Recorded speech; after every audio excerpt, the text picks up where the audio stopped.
오늘 이 말씀을 가지고 겟셋마네에서 십자가까지, 이런 제목으로 함께 은혜를 나누겠습니다. 기독교 신앙의 핵심은 예수 그리스도의 십자가 죽음과 부활입니다. 이 가장 중요한 핵심입니다. 예수님이 이 땅에 오신 목적은 온 인류를 죄로부터 구원하시기 위함입니다.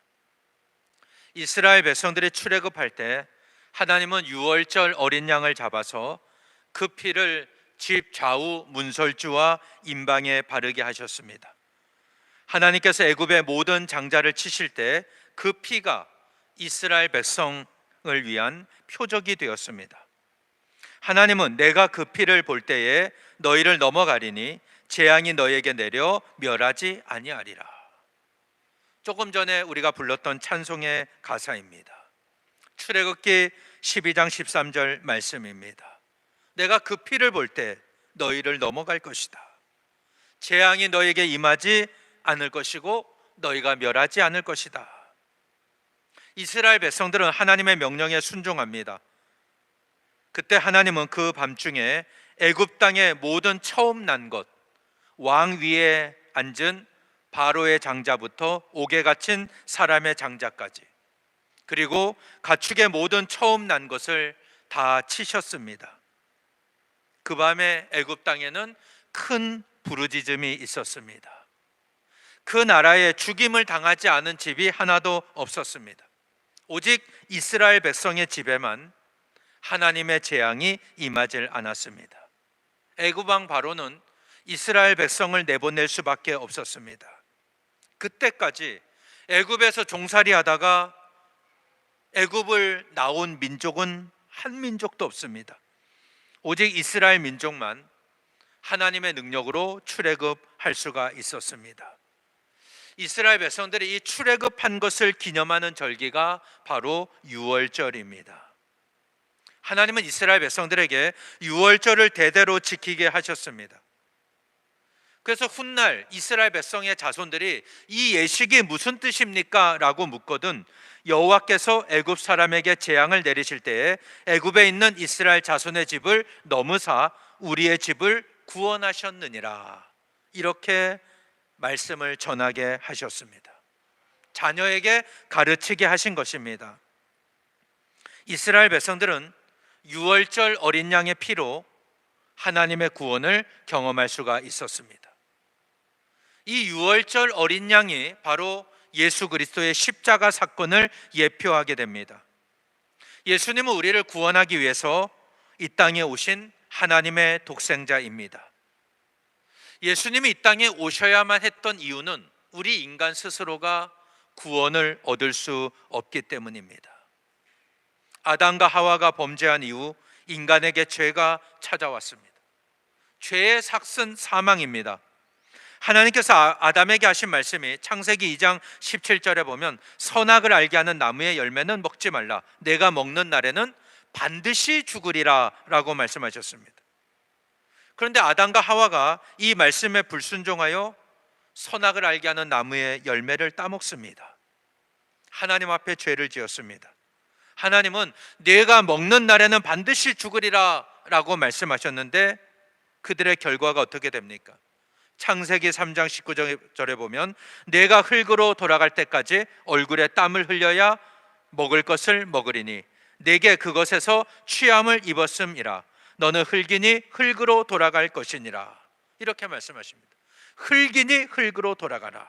이 말씀은 너는 반드시 죽는다라는 뜻입니다. 이게 바로 죄의 결과입니다. 죄의 결과는 이렇게 무섭습니다. 우리가 죄의 문제를 반드시 해결해야 하는 이유가 여기 있습니다. 죄의 결과가 무섭기 때문에. 이 죄는 절대 그냥 없어지지를 않습니다. 그래서 하나님은 아담과 하와를 위해서 가죽옷을 지어 입히십니다. 가죽옷을 지었다. 이것은 그들을 위해서 어떤 짐승이 피를 흘려 죽었다는 겁니다. 그 짐승의 가죽을 벗겨서 옷으로 만드신 겁니다. 또 인간이 죄를 범함으로 땅은 저주를 받아 가시덤불과 엉겅퀴를 내게 되었습니다. 하나님은 어떤 짐승을 피 흘려 죽게 하심으로 아담과 하와의 부끄러운 수치를 가리셨습니다. 그리고 이스라엘 백성들에게 피를 먹지 못하게 하십니다. 레위기 17장 11절에 보면은 제가 읽어봅니다. 육체의 생명은 피에 있음이라. 내가 이 피를 너희에게 주어 제단에 뿌려 너희의 생명을 위하여 속죄하게 하였나니 생명이 피에 있으므로 죄가 피를 속하느니라. 육체의 생명은 피에 있다. 그러면 이스라엘 백성들이 범죄했을 때 하나님은 짐승을 잡게 하시는 거예요. 그래서 짐승이 대신 피를 흘려 죽게 하심으로 이스라엘 백성들의 죄를 사하여 주셨습니다. 이게 레위기에 나오는 말씀입니다. 하나님 앞에 제사를 드릴 때 짐승을 잡는 사람은 제사장이 잡는 게 아닙니다. 죄를 지은 사람, 번제를 드리는 사람이 하나님 앞에 짐승을 잡게 되어 있습니다. 먼저 그 번제물의 머리에 손을 얹고 안수합니다. 내 죄를 짐승에게 전가시키는 거죠. 그리고 그 짐승을 잡습니다. 이때 짐승의 가죽을 벗깁니다.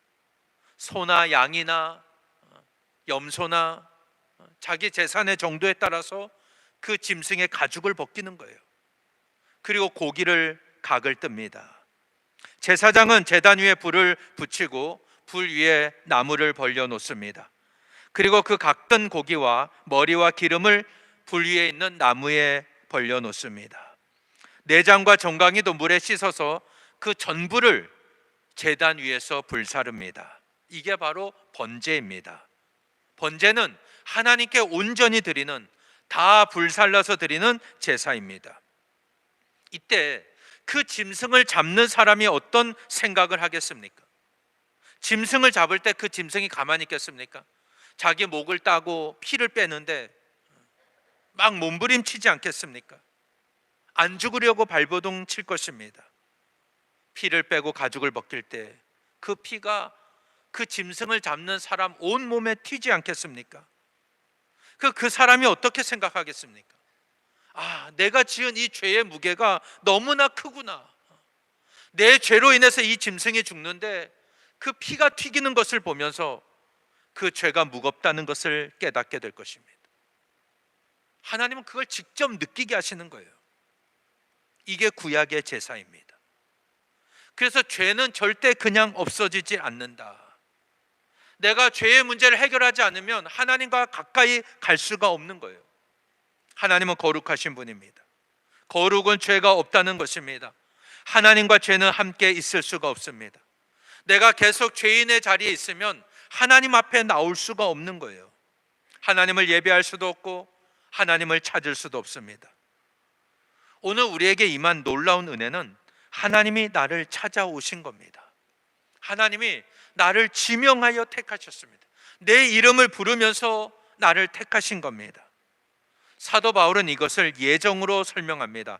에베소서 1장 4절과 5절에 보면 곧 창세전에 그리스도 안에서 우리를 택하사 우리로 사랑 안에서 그 앞에 거룩하고 흠이 없게 하시려고 그 기쁘신 뜻대로 우리를 예정하사 예수 그리스도로 말미암아 자기의 아들들이 되게 하셨으니, 하나님이 기쁘신 뜻대로 우리를 예정하셨다는 거예요.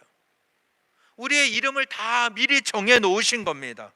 그래서 하나님의 아들이 되게 하셨어요. 예수 그리스도로 말미암아 하나님의 아들이 되게 하셨다. 그렇다면 오늘 우리가 이곳에서 모여서 하나님 앞에 예배할 수 있는 것, 창세전에 하나님이 이미 예정해 놓으셨기 때문입니다. 2022년 6월 26일 오늘 원주 남문께서 하나님 앞에 예배하도록 하나님은 창세전부터 예정해 놓으셨다는 거예요. 이거는 내 선택이 아닙니다. 하나님이 택하셔서 하나님의 아들로 삼아 주셨습니다. 근데 여기에는 아주 중요한 조건이 하나 있습니다. 예수 그리스도 안에서 우리를 예정하셨다.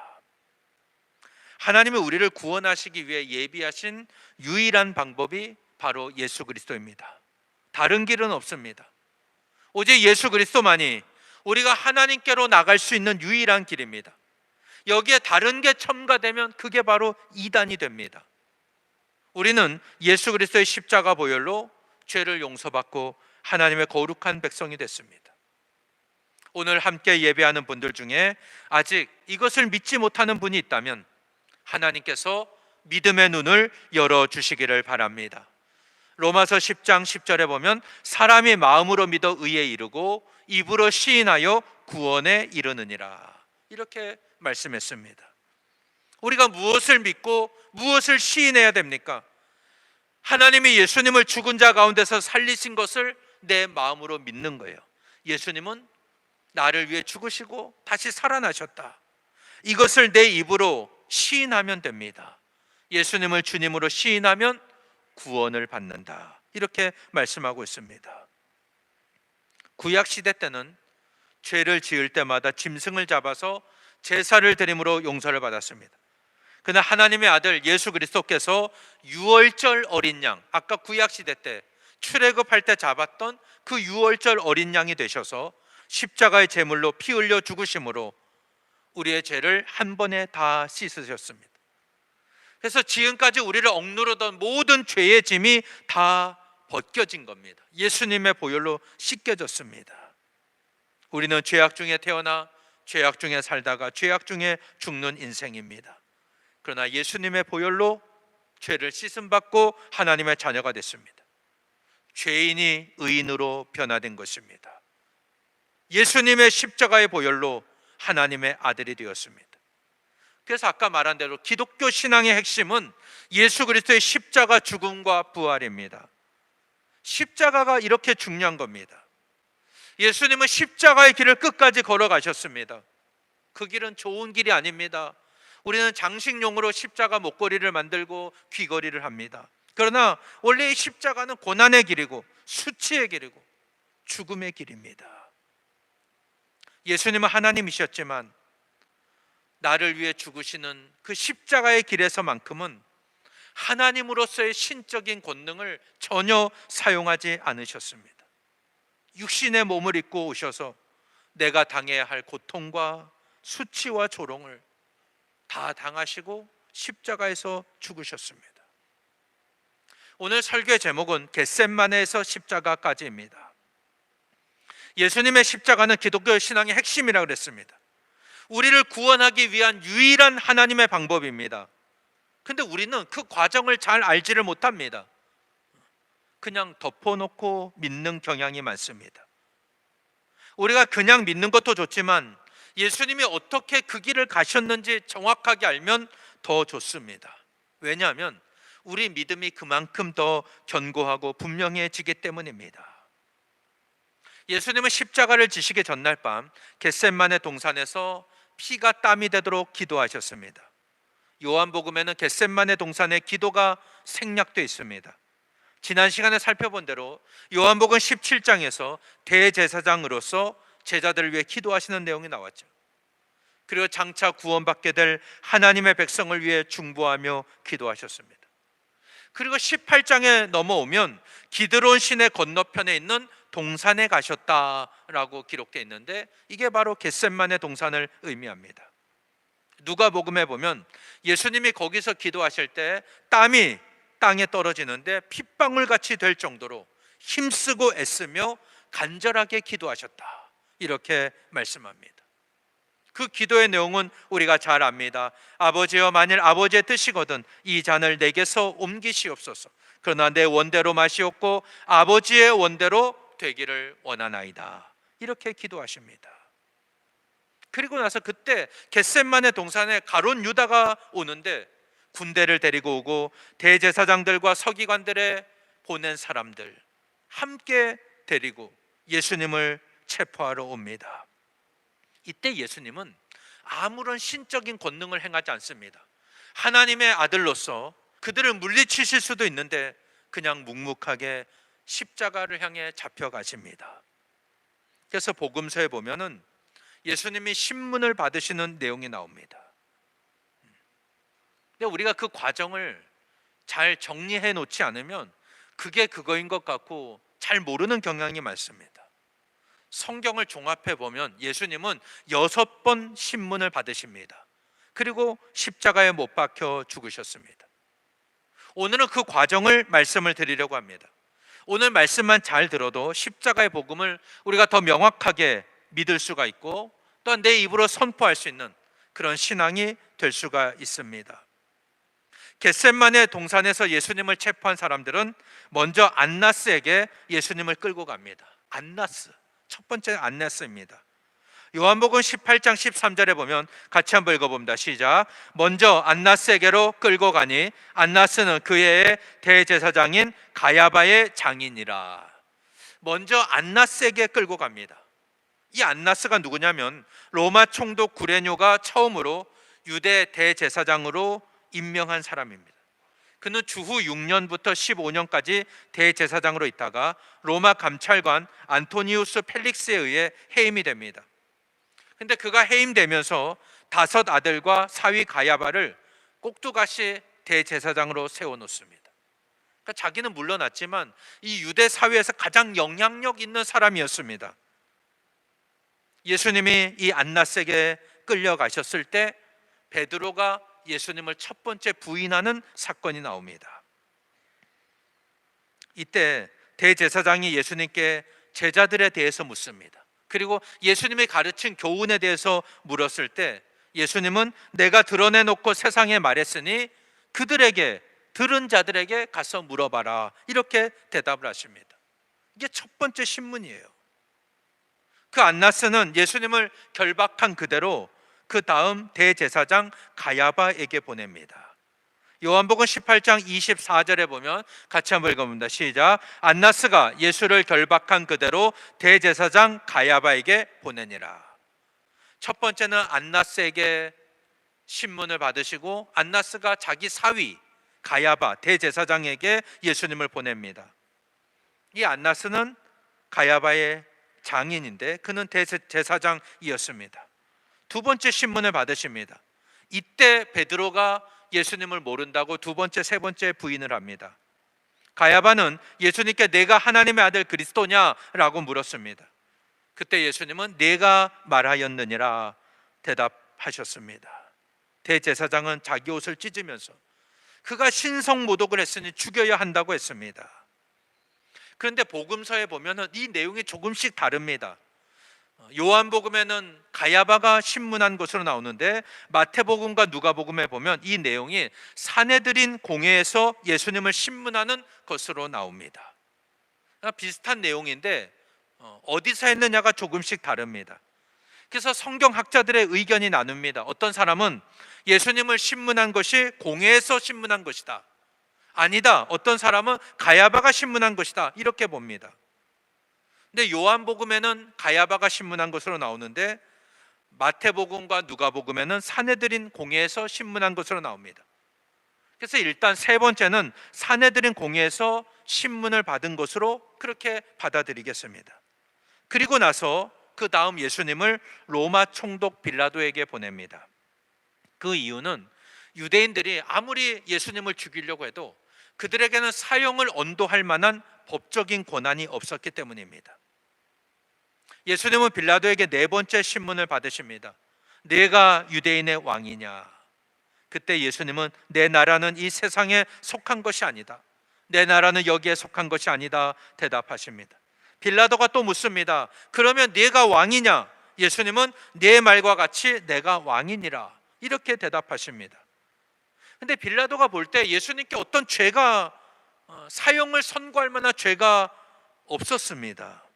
그래서 요한복음 18장 38절 하반절에 보면 다시 유대인들에게 나가서 이르되 나는 그에게서 아무 죄도 찾지 못하였노라. 예수님을 죽일 만한 죄가 없다라고 말을 했습니다. 그때는 유월절인데 명절이 되면 죄수 한 명을 풀어주는 전례가 있습니다. 내가 유대인의 왕을 너에게 놓아주기를 원하느냐라고 빌라도가 묻습니다. 유대인들은 바라바를 놓아달라고 소리를 칩니다. 그리고 여기서 바로 십자가를 향해 나가시는 것처럼 보이지만 누가복음에 보면은 빌라도가 예수님을 헤롯 왕에게 보냅니다. 누가복음 23장 6절과 7절에 보면 빌라도가 듣고 그를 갈릴리 사람이냐 물어 헤롯의 관할에 속한 줄을 알고 헤롯에게 보내니 그때 헤롯이 예루살렘에 있더라, 이렇게 말씀하고 있습니다. 헤롯은 예수님을 보고 기뻐했는데 그 이유는 예수님에 관한 소문을 듣고 예수님을 보고 싶어 했기 때문입니다. 예수님을 보면서 그가 능력을 많이 행하고 기적을 행했다고 하는데 정말 그런 능력이 있는지 한번 보고 싶었던 겁니다. 그래서 그걸 기대하면서 여러 말로 물었습니다. 이게 5번째 신문을 받으신 겁니다. 근데 예수님은 아무 대답을 하지 아니하십니다. 그때 대제사장들과 서기관들이 예수님 옆에 서서 예수님을 고발합니다. 헤롯은 군인들과 함께 예수님을 업신여기고 희롱하고 빛난 옷을 입혀서 빌라도에게 도로 보냅니다. 원래 헤롯과 빌라도는 원수지간이었습니다. 그런데 예수님을 죽이는 것에는 하나가 됩니다. 누가복음 23장 12절에 보면 헤롯과 빌라도가 전에는 원수였지만 당일에 서로 친구가 되니라. 이게 악한 자들의 특징이에요. 서로 자기들끼리 원수였는데 예수님을 공격하고 하나님의 백성을 공격하는 일에는 하나가 된다는 거예요. 그래서 다시 헤롯이 예수님을 빌라도에게 보냅니다. 이 6번째 신문을 받으시는 거예요. 빌라도는 예수님을 데려다가 채찍질을 합니다. 그리고 군인들은 가시나무로 관을 엮어서 머리에 씌우고 자색 옷을 입히고 앞에 가서 유대인의 왕이여 평안할지어다 하면서 손으로 때립니다. 빌라도는 이 정도 하면 유대인들의 마음이 풀어질 것 같았어요. 그래서 예수님도 그냥 석방시키려고 했습니다. 이 사람에게서 아무 죄도 찾지 못했다 이렇게 말했지만 유대인들은 뭐라고 하냐면 십자가에 못 박으소서, 십자가에 못 박으소서 막 소리를 지릅니다. 빌라도가 예수님께 묻습니다. 너는 어디로부터냐? 예수님이 아무 대답을 하지 않으시니까 내가 너를 놓을 권한도 있고 십자가에 못 박을 권한도 있는 줄 알지 못하느냐? 예수님은 위에서 주지 아니하셨더라면 나를 해할 권한이 없었으리니 그러므로 나를 넘겨준 자의 죄는 더 크다라고 말씀하십니다. 이게 예수님이 6번째 신문 받으신 내용입니다. 근데 잘 보면 빌라도가 예수님을 놓아주려고 힘쓰는 게 보입니다. 그런데 유대인들이 소리 지릅니다. 이 사람을 놓으면 가이사의 충신이 아니니이다. 무릇 자기를 왕이라 하는 자는 가이사를 반역하는 것이니이다. 이렇게 소리 지릅니다. 빌라도의 약한 부위를 찌르는 거예요. 그러면서 없이 하소서 없이 하소서 그를 십자가에 못 박게 하소서 가이사 외에는 우리에게 왕이 없나이다. 이 유대인들이 이렇게 소리를 지릅니다. 결국 빌라도는 예수님을 십자가에 못 박히도록 내어주고 말았습니다. 요한복음 19장 16절에 보면 이에 예수를 십자가에 못 박히도록 그들에게 넘겨주니라 이렇게 말씀을 하고 있습니다. 이게 예수님의 십자가를 향해 나아가는 과정입니다. 예수님은 우리를 구원하시기 위해 이 땅에 오신 하나님의 독생자입니다. 하나님이 인간의 몸을 입고 이 땅에 오신 것, 우리에게 가장 큰 기쁨의 좋은 소식입니다. 죄에 얽매였던 우리에게 구원의 빛이 임했기 때문입니다. 그래서 우리가 성탄절을 기뻐하고 축하하는 이유가 바로 이것 때문입니다. 하나님이 우리를 위해 계획하신 유일한 구원의 길이 바로 예수 그리스도입니다. 이 예수님이 유월절 어린 양으로 십자가의 제물이 되십니다. 피 흘려 죽으심으로 우리의 모든 죄를 다 씻어 주셨습니다. 이게 바로 복음의 핵심입니다. 그렇다면 우리가 이 예수님이 십자가를 지시는 과정을 분명히 알고 그걸 내 마음으로 믿고 내 입으로 시인할 때 확실한 구원이 임할 줄로 믿습니다. 예수님은 겟세마네 동산에서 땀방울이 핏방울이 되도록 힘쓰고 애쓰며 간절히 기도하셨습니다. 그 기도는 하나님의 뜻을 구하는 기도였습니다. 겟세마네 동산에서 체포되신 예수님이 안나스에게 신문 받으시고 그 다음에는 안나스의 사위이자 그 해의 대제사장이었던 가야바에게 신문을 받으십니다. 마태복음과 누가복음에는 사내들인 공의에서 신문을 받았다 이렇게 나옵니다. 그리고 나서 빌라도에게 신문을 받으셨고 헤롯에게 넘겨지셔서 신문 받으시고 다시 빌라도에게 와서 신문을 받고 빌라도는 자기 정치적 입지를 고려해서 예수님을 십자가에 못 박는 그런 잘못을 저지르게 되는 겁니다. 이 내용만 우리가 좀 명확하게 인지하고 있어도 예수님이 어떤 과정에서 십자가를 지셨는가, 이것을 알 수가 있습니다. 우리가 먼저 기억해야 될 것은 예수님은 자신의 뜻이 아니라 하나님의 뜻을 구하며 십자가를 향해 나아가셨다는 겁니다. 이게 중요한 진리입니다. 신앙생활은 자기를 부인하고 자기 십자가를 지고 주님을 따르는 것입니다. 내 생각이 있지만 아버지의 뜻을 구하는 거예요. 하나님의 뜻을 구하며 그 뜻대로 순종하는 겁니다. 고난을 피하거나 자신의 결백을 입증하려고 노력하지 아니하십니다. 어떤 신적인 권능도 사용하지 않으십니다. 자신을 향한 하나님 주신 사명, 십자가를 향해 끝까지 그 사명을 감당하며 걸어가십니다. 오늘 우리가 신앙생활 하는 것은 바로 예수님처럼 나 자신을 부인하는 것입니다. 그리고 나에게 주어진 십자가를 지고 주님을 끝까지 따라가는 것입니다. 오늘 내 신앙은 정말 그런 신앙입니까? 아니면 빌라도처럼 예수님께 죄가 없는 걸 알았지만 자신의 이익을 위해서, 자신의 성공을 위해서 예수님을 십자가에 못 박히도록 내어주는 사람은 아닙니까? 빌라도가 그런 사람이었습니다. 그는 자기가 볼 때 예수님을 죽일 만한 그런 죄가 아님을 알았습니다. 이거 유대인들이 예수님을 시기해서 죽이려고 하는 걸 알고 있었습니다. 그럼에도 불구하고 그를 십자가에 못 박지 않으면 당신은 가이사의 충신이 아니다, 우리의 왕은 가이사밖에 없다, 이렇게 막 소리를 지르니까 빌라도는 거기에 따라갈 수밖에 없었습니다. 그 결과가 무엇입니까? 우리가 사도신경으로 신앙을 고백할 때마다 악한 사람의 대명사가 되고 말았습니다. 본디오 빌라도에게 고난을 받아 십자가에 못 박혀 죽으시고, 우리가 사도신경을 고백할 때마다 이렇게 고백합니다. 진리를 놓치면 무리를 따라가게 돼 있습니다. 우리가 진리 되시는 예수님을 따라가지 않으면 사람들을 따라간다는 겁니다. 사람들의 생각, 사람들의 소리를 듣고 그 소리를 따라갈 수밖에 없다는 거예요.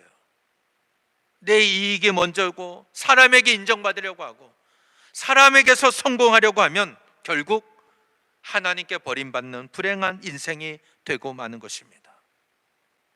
사랑하는 여러분, 우리 모두 예수님의 십자가의 과정 분명하게 알고 내 마음으로 믿고 입으로 시인하여 구원받는 여러분 되시기를 바랍니다.